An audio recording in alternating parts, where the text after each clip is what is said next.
welcome to Talent Hub Talk.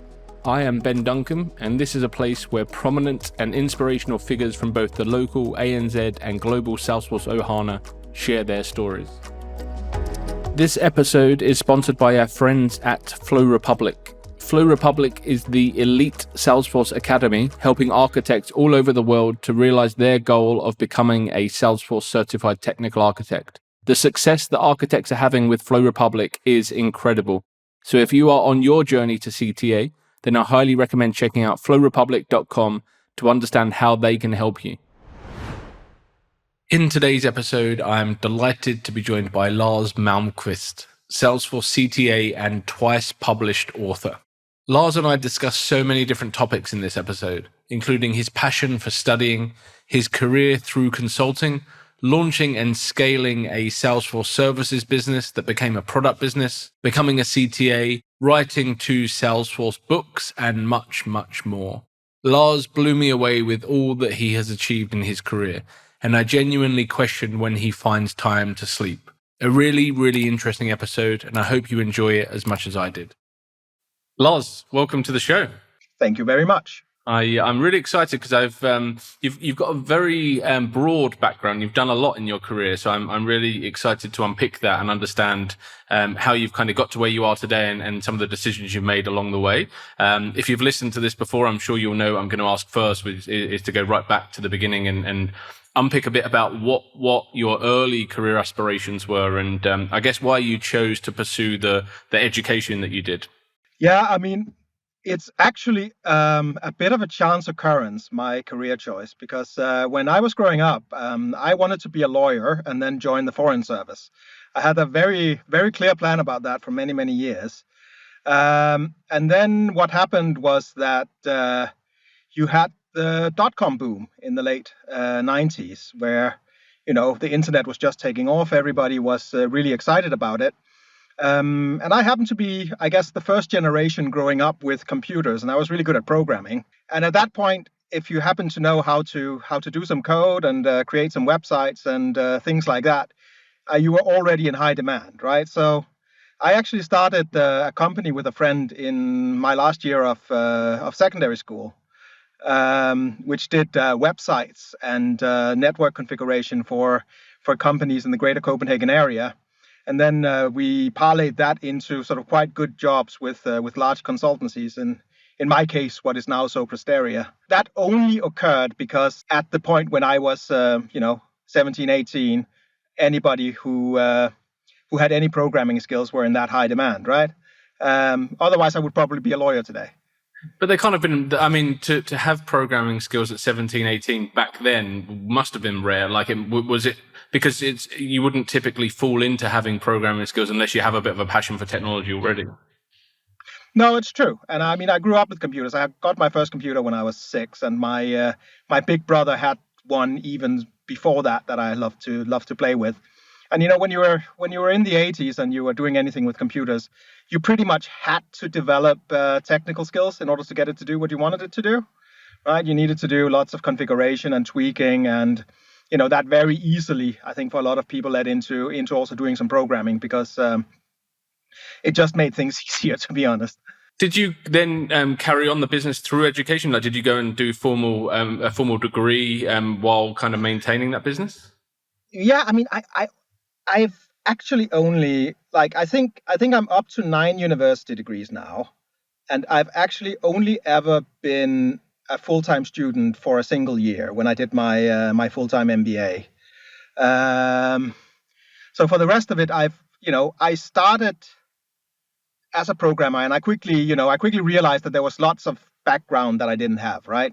So I initially did a sort of a diploma course in programming and computer science, sort of at night school. And then, I did that, and I thought, well, I actually want to learn some more. So I started taking all of these random courses, which eventually ended up with degrees in social anthropology. And then I sort of went back from there and did technology management and mathematics, and just recently completed my PhD in computer science. So it's all it's a big mash, and it's kind of just because I got into that habit of studying next to work, I never stopped it, right? So it's kind of always something I've done on the side to sort of keep my mind fresh, as it were. So yeah, my educational background ranges from medieval studies to a PhD in computer science. So you can sort of take it from there. There's not a lot of consistency to it. Yeah. So, like, how have you typically chosen what you're going to study next? Just something that you're interested in? I tend to go back and forth, right? So obviously the first degree I did because it was necessary. Like I felt it was necessary to get a formal background in the field that I was working, right? Then I thought, well, now I've done that. Let me just explore the field a bit, and sort of that focused me in over time. Basically just based on passion. Then after that, I went back to something. Well, now I'm at a level of my career where I may want to go into management and stuff like that. So I started with the technology management. Then after the technology management, I did my MBA, and we started the company. So I took a little bit of a break for a few years. But when I got back from that, then it was back to like I've kind of reached a good point in my career. Let me do something that's interesting. So it alternates, and I guess it's I've always prioritized I guess the useful studies in order to sort of reach a new stage, right? And then once you're at that stage, you can sort of relax a bit and explore, and let your intellectual curiosity run wild a little bit. I think that's how I'd describe it. So I don't want to jump ahead of what I have planned, but what just came to my mind there. So you've done your PhD in computer science, and also you've done your CTA. Which took more out of you? Oh, definitely the PhD. But they're very different. They're very different beasts, right? So the CTA is very intense in terms of like the preparation for the exam, right? It's just grueling. But the PhD, it is a very big writing project, and you need to be very rigorous in what you write, and there's all of this stuff that goes in. So you need to sustain the interest over time in a way where for the CTA there's a concrete payoff, right? I'm prepping for the review board. I'm gonna pass the review board. I know pretty much exactly what I need to nail, right? So you can sort of go at it with a lot of passion and energy, whereas with the PhD you kind of need to find a way of retaining and renewing that energy over time, I guess. At least that's how it was for me. So obviously your early days, you were a programmer, you were passionate about coding, you found this kind of niche in the early days of the dot-com boom to find your way. You moved into architecture. Like how did you make that transition? And back then, what were you working on? What kind of projects were you working on? So my early career was in what's now known as content management systems, right? So basically it was systems to manage web content for larger websites. And back then that was not a standard system. That was something you kind of built with the client. Mm-hmm. Or the agency you were working for would have their own little variant that they used for their specific clients. These days it's they're pretty standard systems, right? Is OpenText a content management system? Yeah, OpenText, for instance. Okay. Is an example of something that's popular today. Salesforce has a CMS, right? Salesforce CMS is a thing. Adobe Experience Manager has a content management system. Back then there were millions, and everybody were making them. I actually became an architect, as it were, when I joined a startup in the digital media space. So I moved from managing just web content to effectively managing digital assets. So digital asset management was brand new at that time. And it was basically a streaming platform that was focused on sort of the B2B space. So we did a lot of things like investor relations videos and that sort of things, platforms for like if like one of our customers was the stock exchange, right? So the stock exchange used our software to broadcast all of the board meetings for the companies in Denmark and stuff like that. And as is often the case with startups, you just you come in a little bit above your pay grade, to be honest. So that's how I got into architecture, because there weren't anybody else who was going to do do the overall system architecture for the thing. So it fell to me, and I had to learn as as I went along. So when you say there that you kind of fell into it, when did you feel that you were an architect then? As soon as you had the job title, is that how it works? Or do you feel like there were certain accomplishments you needed to achieve before you... I definitely got the job title before I knew how to do the job. I mean, I think that's true for a lot of people. I think it took a couple of years of doing the work. I think I made a lot of mistakes in the early days, and you think back and you think, not the greatest choices I made, but you also learn from that, right? It works out. Sometimes it requires late nights of refactoring bad solutions, but and sometimes you end up with like just doing something that seems so clever in your mind, and then you try to do it, and it just doesn't work in practice. Yeah. So all of those things happened, and you learn from them and you move on. I guess so. Towards the end of my stint with that startup, I was feeling confident about my general architecture skills, but it took a little while. It also took a lot of studying, right? Yeah. Well, study seems to be something you enjoy, I guess. That's so you'll always throw yourself into that to better yourself. But then you moved into strategy consulting, which from the outside it seems like an interesting move. And what drove that, I guess, and what did you learn as a strategy consultant that you still kind of utilize to this day? Yeah, well, I mean, the strategy consulting was kind of an outgrowth of this company Arcus that we did, right? So we did some strategy consulting engagements during the MBA I did at Cambridge, and we were out and we helped some, like, you kind of learn the skill set and you learn how to help some companies. And actually, there was one of those projects that then led to me and a colleague from that program founding the company that I ran for 10 years called Arcus, which we can talk more about later. Mm-hmm. And Arcus effectively in the beginning was a strategy consulting company, right? We had some offerings around how to apply cloud computing and how to save companies money using like new technologies, and we had a framework for that, and that was sort of the basis of how we built the company. So I guess it was, for me, it was quite a big shift from technical architecture. I had sort of made an intermediate step in between because my job immediately before I effectively moved into a pre-sales architecture role where I led a development team, but I was also sort of in charge of pre-sales. So I had done a bunch of pre-sales consulting in the couple of years leading up to that, but it still wasn't strategy consulting. So that was sort of a gradual shift into it. But I mean, when you come from a technical background and you're used to delivering a system, right, and then instead you're delivering a report and you're delivering some spreadsheets, I guess it's a different beast. You approach it differently. You need a different toolkit, right? You need to focus much more on the client engagement, on the quality of the deliverables, on how you present it, on what sensitivities there are around it. You need to have very structured frameworks for how you do things, but you also need to be able to adapt very quickly to sort of the level that your client has. So I think that whole client-focused skill set that you get for it, and how you communicate effectively with clients, and how you can find sort of structured ways of helping them where they are. Mm-hmm. I guess for me, that was sort of the key takeaways, coming from a technical background where you could be very focused on the specific solution and whether it's technically right and whether it's going to meet all of these architectural concerns that you've got for it and all of that. And maybe you're not so focused on, what's the business value? How is it going to fit? How am I going to actually get the end users to adopt it?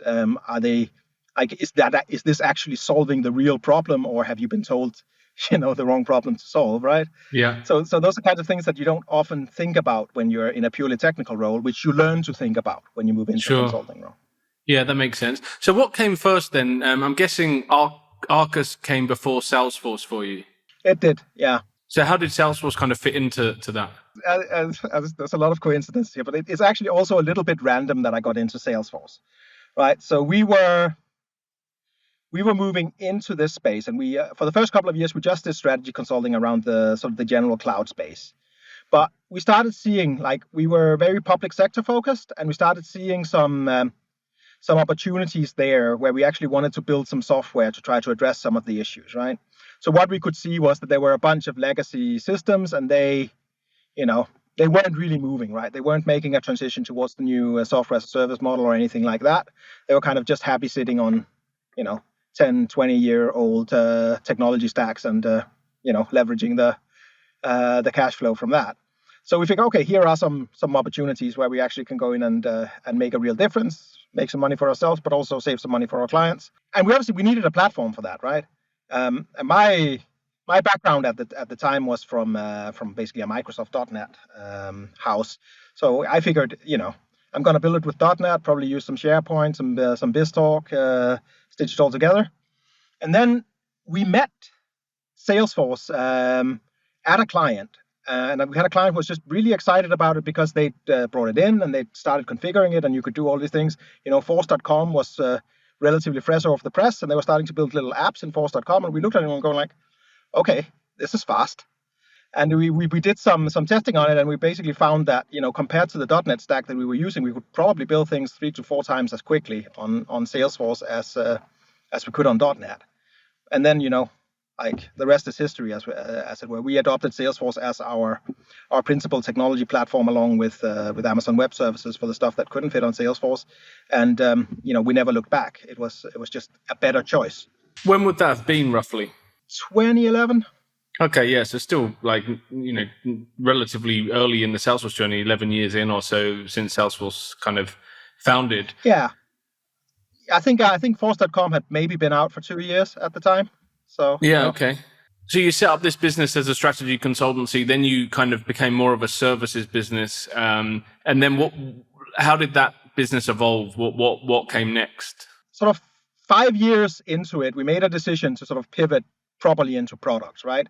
And we did a big investment. We reinvested like a ton of money that we'd made on the consulting side and on the services side, and we threw that into a product roadmap for our particular little sector.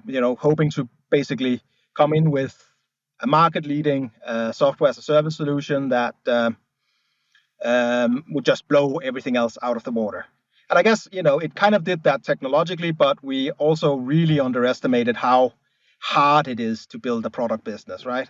We were used to a services business, and that was relatively, it was easy to run in the sense that we had very good cash flow, right? We had, there's always money coming in from people being sold out, and that was quite nice. And obviously with product, you are investing a lot of money in building the IP, especially when it's we were in a space where it's kind of enterprise grade functionality, so we did need to get to quite a high level of maturity. And I think we underestimated just how high that bar was. So we had to go out and get a lot of private equity money and stuff like that in order to actually scale to the level that we needed. I mean, eventually it worked out, but it was a tough journey. Well, and you were in London at this point, right? I was in London. I was moved to the UK in 2008 and stayed until 2019. Yeah. And the business, from my research, was like 100 people. Like it was a decent-sized organization. Like as you mentioned, still is a sizable organization. We've sold some of the parts off, so it's a little bit smaller now because we've sold some of the service, like managed services parts of the business off to fund some of the other stuff. So it's a bit smaller now, but yeah, it was 100 odd people. Yeah. So what was the biggest part about the biggest challenge about building a product business? Cash flow, obviously one of them, but you're figuring out like it was the capitalization of it, and also keeping keeping productivity and hiring quality as you scale, right? It's with a services business, when you've got a 20-person consultancy, how good everybody is, if you can sell them out or not, how clients respond, right? So you've got a very good feel for the business. And when you then go to 100 people where they're working on different products, you can't keep it all in your head. You need processes and structures around that in order to make it work. And that's obviously, it's a big transition, right? It doesn't happen by itself.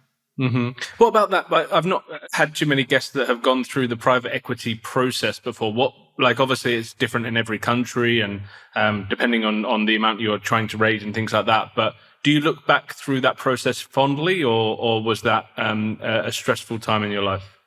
Initially, it was actually fine, right? Because we had a good roadmap. We had a business that had a good funding. What made it difficult was then when we figured out that we hadn't raised enough money, right? So, the second and third rounds were painful. The first round was fine. So I would recommend that if you are going down that route, raise enough money on the first fundraise. Don't be afraid to raise more than you think you need, because we made that mistake, and that, I mean, it obviously worked out, but it is with some scars from the process that we came out. And obviously there are lots of people out there that look to bootstrap a business and get as far as they can without doing that. Now, obviously you got to a big scale, right? 100 people is a big sized organization. But like, was it just was that ever the vision not to go down the PE route, or did you know just to get to the like we built the services business by bootstrapping, right? And I think services businesses, that's what you do. There's no reason to fundraise, because if you're any good at what you do, you can fund it. You can fund the growth from cash flow, and maybe a bank loan to just bridge a little bit of extra hiring if you need to. So for services businesses, definitely don't raise money. I mean, I don't see what would be the point. For a product business, I think you should probably, like, we didn't necessarily do that, but you should probably see how far can you get by bootstrapping so that your valuation is better, right? So, the further you get, then if you can show there is a product, I can show it to you, there are some customers, even though they're not funding, then it'll help your valuation. Although you can then overshoot and then get into a point where it's just a run rate business where the investors then won't see the huge growth potential that you're gonna try to show them, right? Because they just see the run rate business. So I think that's also a little bit of a danger in going too far in that direction. So I think there's a sweet spot. So if you can bootstrap to the point where you've got some traction and you've got sort of good indicators that there's a lot of potential growth, that's probably the sweet spot for raising money. Although, I mean, obviously it's not the best time in the world to raise money right now. Yeah. And I guess product businesses compared to services, like there's a whole host of differences around like how you market that, how you get the brand awareness and things like that as well. Did it require, obviously you had the technology people, you had the architects, you had the people building the product, right? And they could have been doing services or product ultimately. But then around that, I guess you have to wrap all these different skill sets for the different types of businesses.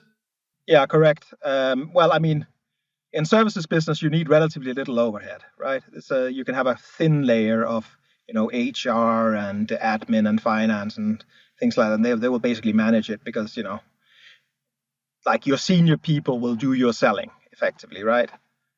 So the amount of marketing you actually need is limited. That does change. And with a product business, there is a lot more of those kinds of overheads.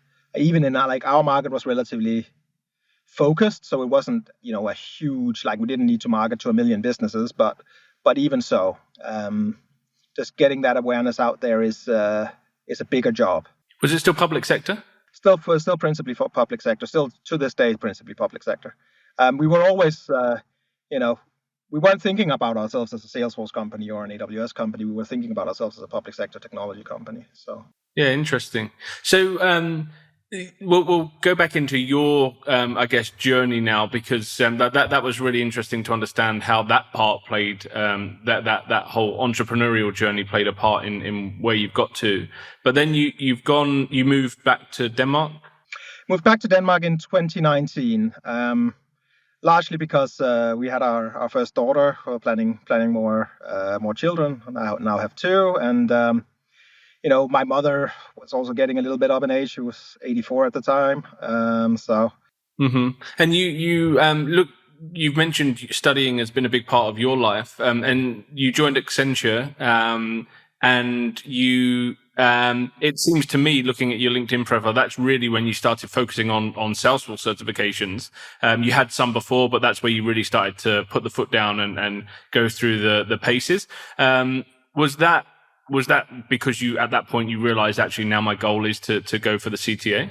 Not initially. It's just in Arcus, as I said, we were thinking about ourselves as a public sector technology company. We did do Salesforce implementations, but we did them as part of our own software implementations, right? So we would sell you some public sector software, and then if you need a community cloud or a service cloud implementation as part of that, we'll obviously package that in. But we were never really focused on sort of the Salesforce ecosystem or our status with Salesforce as a partner. So certifications were appreciated, but it wasn't something that we put a lot of emphasis on in Arcus.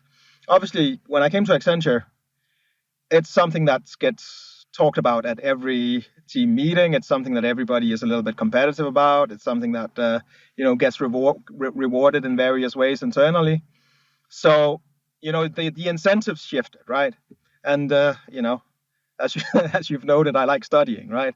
So when somebody tells me that I'm going to get a prize for studying more, then that's kind of just going to happen, right? So I did like 18 certifications in a year or something like that. I think I was the highest certification owner in Accenture that year globally.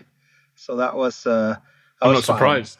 And it was basically because it was an important part of the goals that we were set. And that's also just when you come in as a lead architect effectively, which was my role.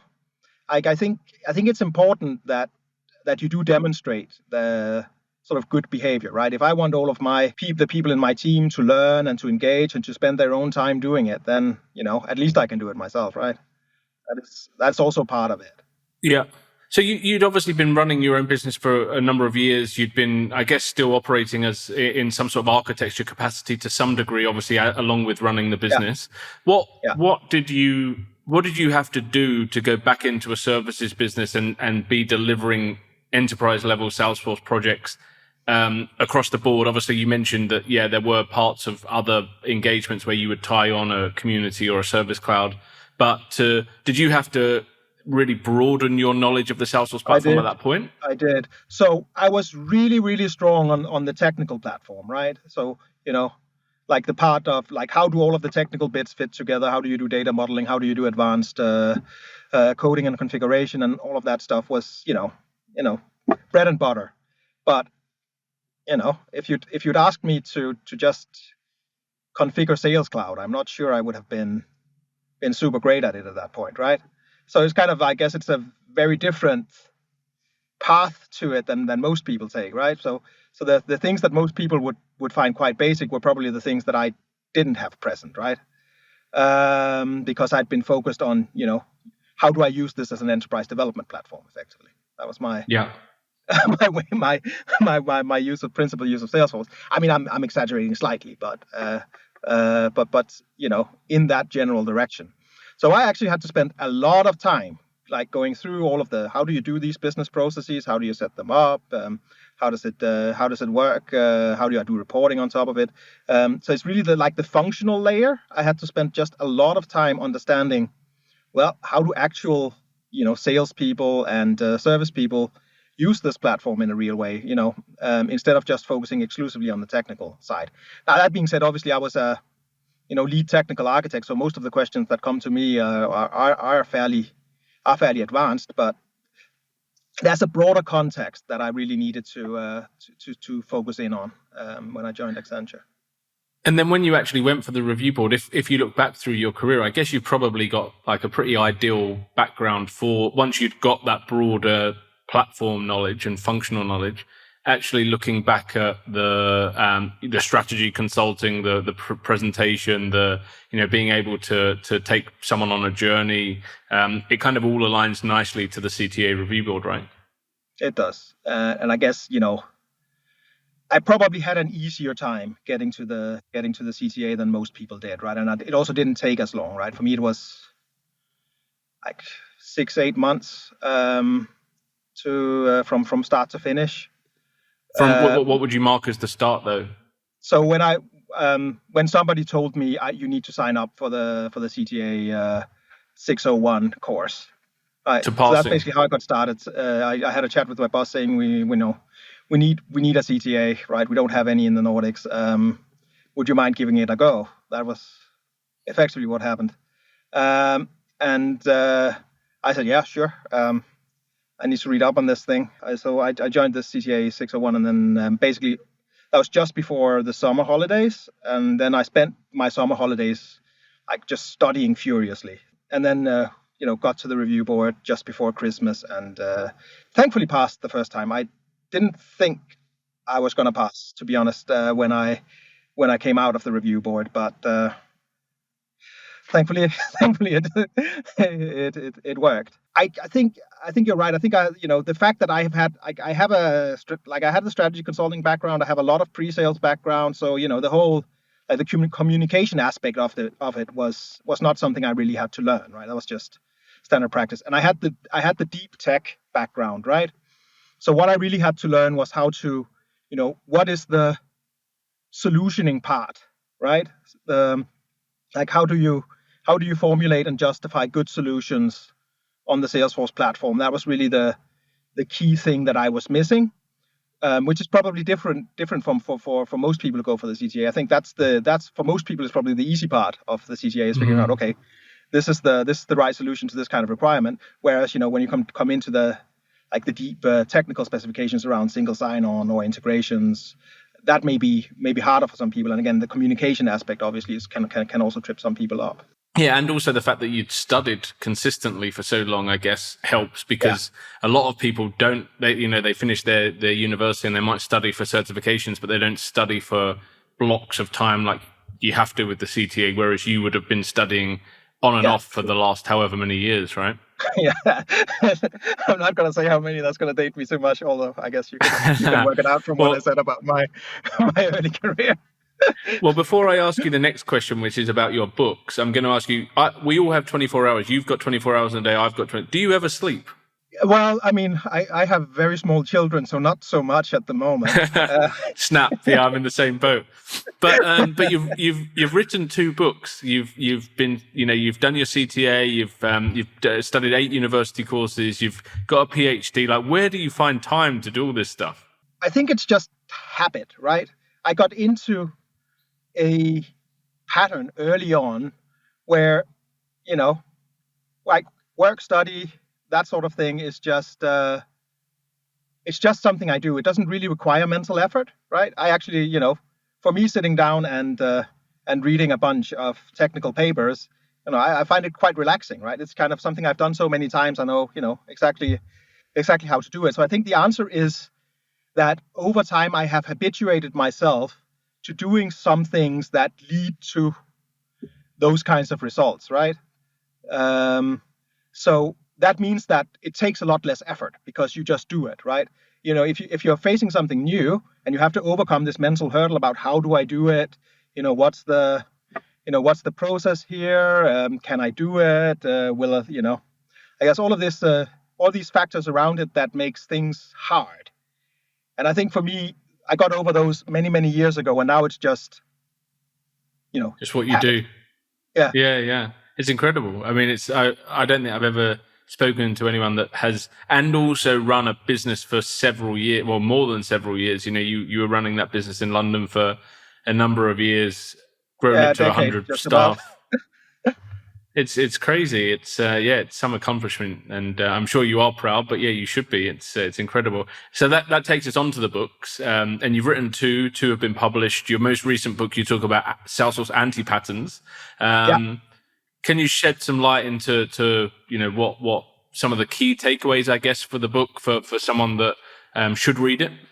Yeah. So the way that I like to explain anti-patterns very simply is think of an anti-pattern as something that seems like it's a good idea at the time you make the decision, but reliably leads to bad results, right? So, let's say you've got your account object and you don't really know whether a trigger is the best or whether a flow is the best or how to structure it, and you've got different vendors telling you different things, and you decide to just say, you know what, guys, do what you want to do. And then, 3 months later, you end up with two different triggers with two different trigger frameworks, plus a bunch of process builders and flows doing various things on this object, and you can no longer figure out what actually should happen, right? So that's an anti-pattern called automation bonanza, which happens when you fail to have an automation architecture. When you fail to govern your automation architecture, that happens, right? Mm-hmm. And it can seem like a good idea at the time because people are telling you different things and it all sounds sensible, and you don't necessarily want to cause a lot of conflict or have these big alignment discussions, but reliably it leads to a bad result.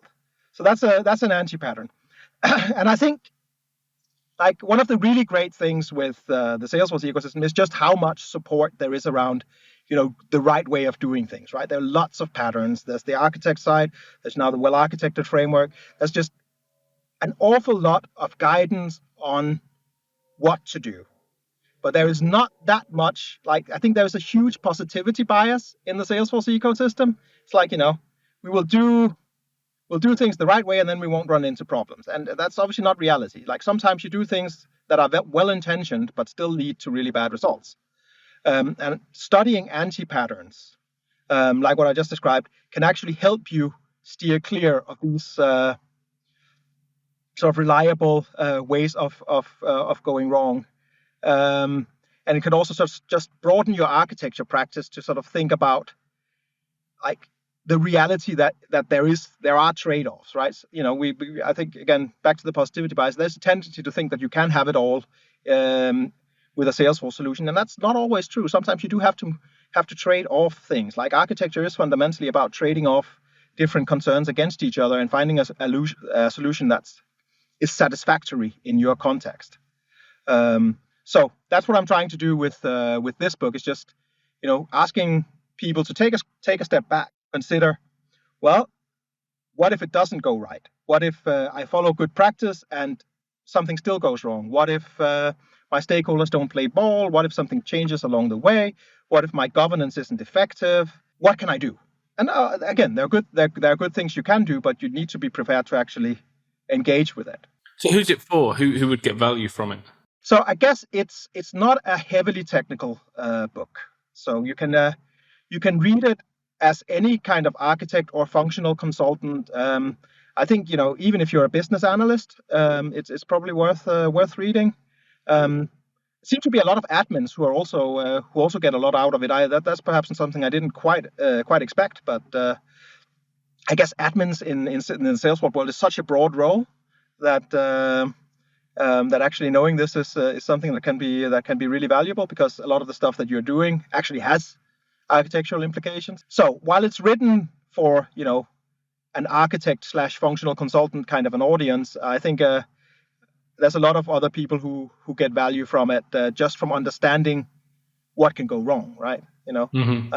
That's valuable in and of itself, just seeing all of the ways that projects on Salesforce can take a wrong step, even though it's not obvious.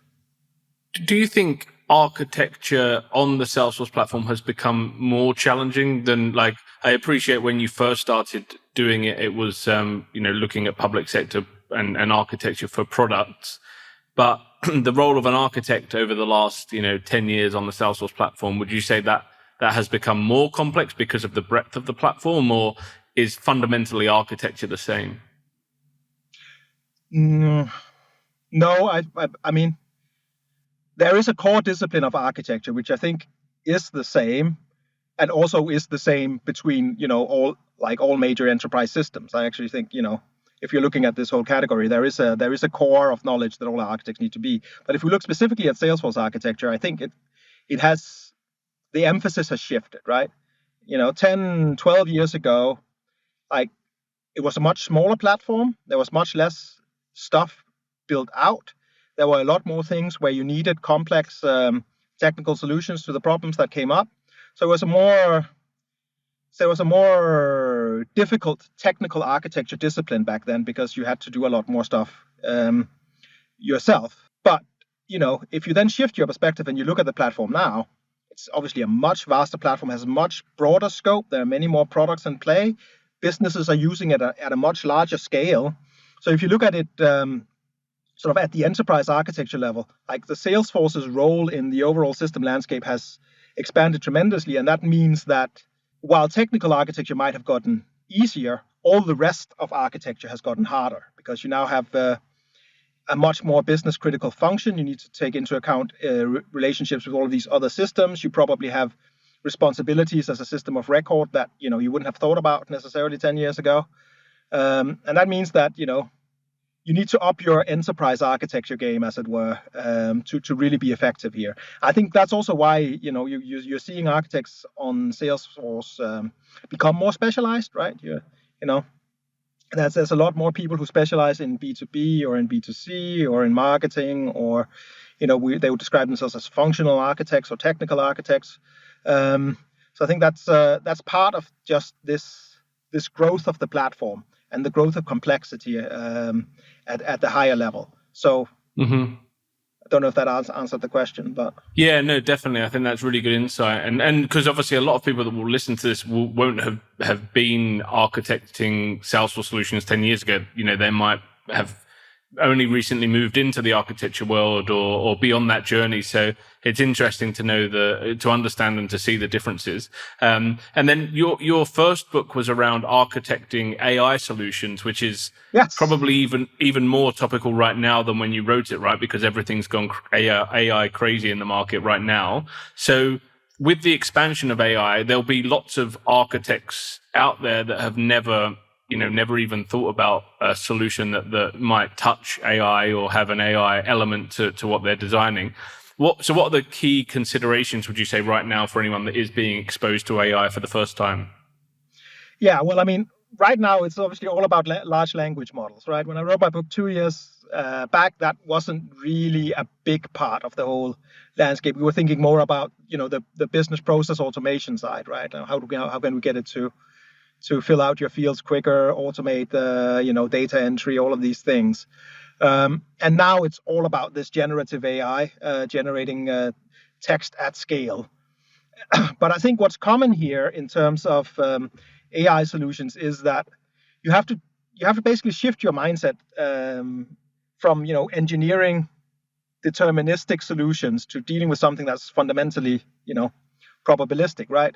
An AI system, it's not an algorithm, right? It's a model that's been trained on data that will give you correct answers with some probability or good answers with some probability, and a lot of the time won't, right? So again, those are the key issues. If you also look at what Salesforce are including in their Einstein GPT trust layer, right?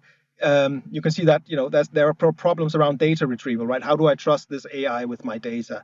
How do I secure data masking so that I can have data privacy? How do I detect when it goes off the wall and gives me an answer that's completely inappropriate? Those are the kinds of challenges that come in because you're dealing with a probabilistic rather than a deterministic system, right? So you fundamentally have to think about it differently, right? You have to think about it in a framework where you should expect things to go wrong, right? I call the AI, it does something, it works great. That will be the case, 80% of the time, however much.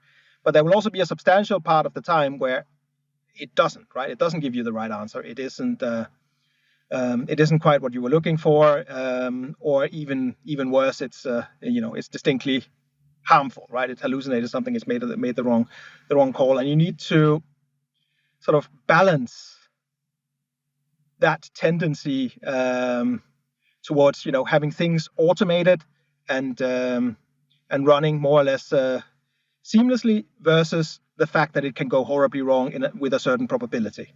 Just thinking about it in that way, like thinking about it as a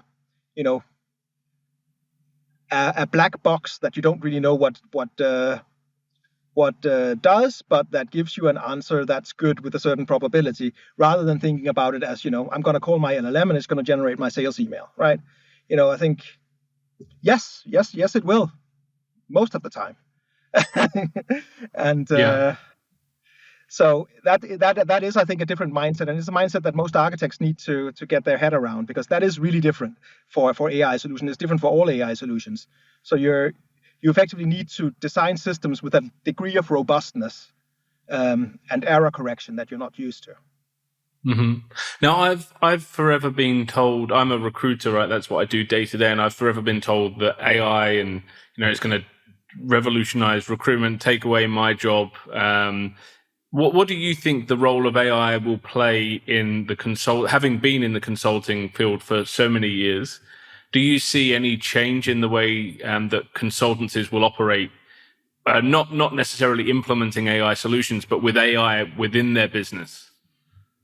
I mean, I guess it'll depend on what happens, right? So right now, like the hype machine is in overdrive, right? And if we assume that the hype machine is right and that very soon this AI is gonna be good enough to fully replace 60% of intellectual labor, which I think is what the McKinsey generative AI report sort of speculates, then obviously it's going to have a hugely transformative effect. We're gonna see lots of report writing and slide making and Excel analysis and in Salesforce world configuration and implementing user stories and all of that stuff. It's just gonna go away and be done by a machine. And that will be hugely transformative, and we're going to need to figure out what is the business model like? How much of that productivity increase goes into people needing to find other jobs? How much goes into us doing our job better? How much goes into us doing different things? It's going to be hugely transformative if that happens. I have my doubts about whether that is actually going to happen, right? Because if you look at the current level of capability, what even GPT-4 can do right now, I don't think we're there, right? I think we're looking at something that is a nice productivity boost. And Lord knows we need it because services productivity has been stagnant for a good long time in most Western countries. So it will increase the productivity of knowledge work like by some like 10, 20, 30% as it is right now, in the sense that I can write some documents quicker. I will still need to edit them and put them together, but I can write some documents quicker. I can do some analysis and brainstorming quicker. I can get more ideas without having to spend quite as much time on it. Copilot, Microsoft Copilot comes out. I can get it to do, a draft of my slide presentation. I will still obviously need to tweak it around, but it'll give me a starting point. That's nice, but that's not a revolution. That's just a boost, right? That's an improvement, right? But it's a big improvement, but it's still just an incremental thing. It's not a revolutionary, radical innovation that's completely going to change the way that we do consulting or Salesforce implementation and so on and so forth. So we'll see. I think it could go either way. But I'm definitely not willing to sort of fire half of my team on the basis of what the AI does right now. Yeah, makes sense. And then a final question: what's next for you in terms of you've ticked off so many goals, written books. What's next in the pipeline of goals for yourself?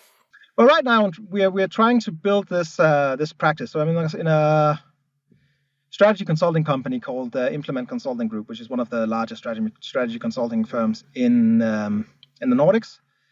And effectively, what we're trying to do is to build a practice that combines strategy consulting skills with Salesforce technical skills, right? So it's kind of, you can see with my background, it's something that I would like to be able to achieve, because I think actually in the ecosystem we are seeing, like back to the development I was talking about, Salesforce is becoming more and more business critical. It's becoming, a central part of how a lot of large businesses operate, and that means that they're going to need a different level of advice on how to use that technology strategically to achieve business goals. And that, I think, will require both understanding the technology and understanding the depth of the business.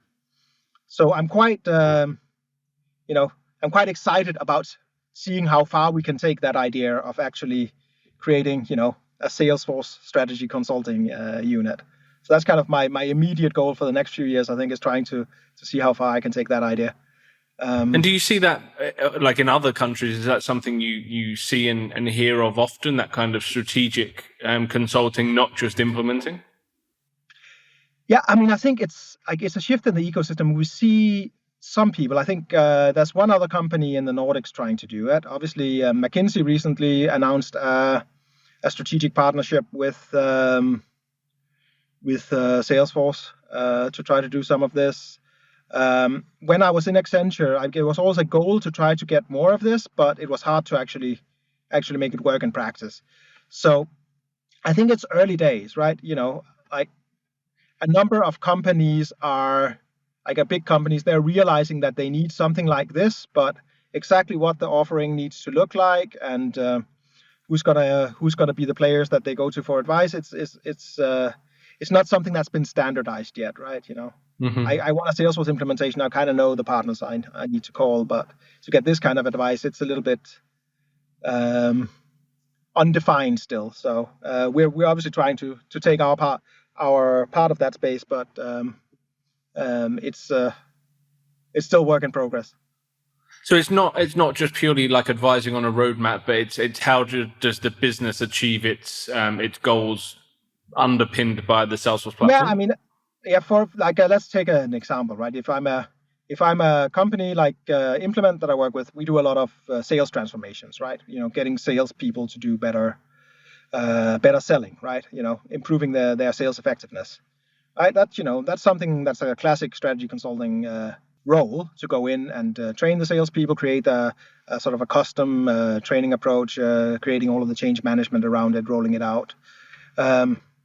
Now, traditionally, that hasn't had any system component, right? And that's something that a lot of these people are there complaining about. Well, we do all of this good work, and they still have to work with a clunky system that doesn't support it, and there isn't the right setup and all of that. So our hypothesis is that if we go in with a joint team, that then at the same time as we're advising on how to do the sales transformation, we're also advising on how to adapt their system to work with that, and how they can do it in an effective way, and where they might have additional synergies by implementing system level changes. Even bringing in like the AI stuff that we were talking about before, right? Like where are the opportunities for automating parts of the journey?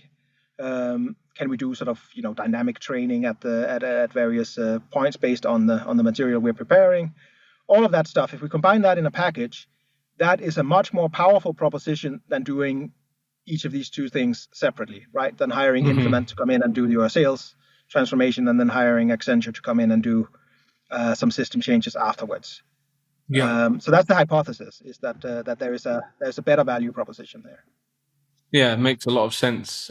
Well, I've really enjoyed the chat. It's been really eye-opening to see how much someone can achieve and what you have achieved. So I'm sure some of our listeners will have questions. They might want to pick your brains on something you've mentioned, or find your book. So where's the best place, or your books? Sorry, I should say. Where's the best place to find you for a question, and where can people find your books? Books are available either from Amazon or from Pact, who's the Pact Publishing, who's the publisher.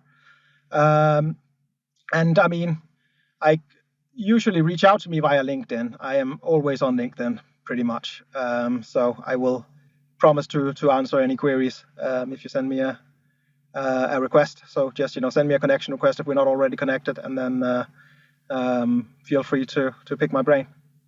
Awesome. Well, thank you so much, and best of luck with what you're trying to achieve with Implement. And excited to see how that goes. Thank you very much, and thanks for the opportunity to be on the podcast. My pleasure. Thank you very much for listening. I hope you enjoyed the chat, and if you did, please make sure you have subscribed for future episodes that are coming through. I would also be very grateful if you would consider leaving a review on your chosen podcast platform, as 5-star reviews will help us to reach more trailblazers from across the world. I look forward to sharing another episode with you soon, and thanks again.